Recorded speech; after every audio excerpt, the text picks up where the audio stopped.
Welcome to my channel. I hope you're having a good day. Today we're gonna have a look at a video I shot late spring, early summer this year at the lake, and it's of a white swan. I used a telephoto lens on a micro four thirds camera. It was a very windy day, so it was kind of noisy, but let's have a look at it.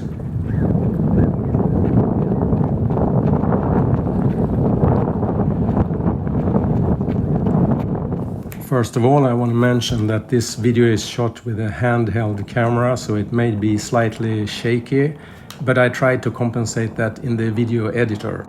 I will say a few words about the swan, which I have checked in Wikipedia, and it's called the mute swan. It's a species that is found all over Europe and parts of Asia and North Africa, and it's introduced in Japan and North America as well, so you can find it almost everywhere. As you can see, it is looking under the surface for something to eat, and it doesn't need to dive because it has this long neck. According to Wikipedia, they feed on a wide range of vegetation, both by reaching submerged aquatic plants and by grazing on land. The food commonly includes agricultural crop plants such as oilseed, rape and wheat. Mute swans also feed on a small proportion of aquatic insects, fish and frogs.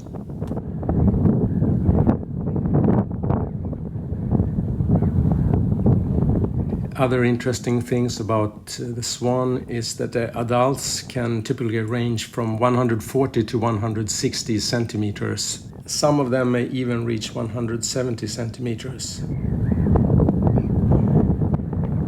The mute swan is one of the heaviest extant flying birds. In several studies from Great Britain, males known as cobs were found to average about 12 kilograms, but the typical top normal weight for a big cob is 15 kilograms, and one unusually big Polish cob weighs almost 23 kilograms. And this counts as the largest weight of ever verified flying bird, although it has been questioned whether this heavy weight could still take flight.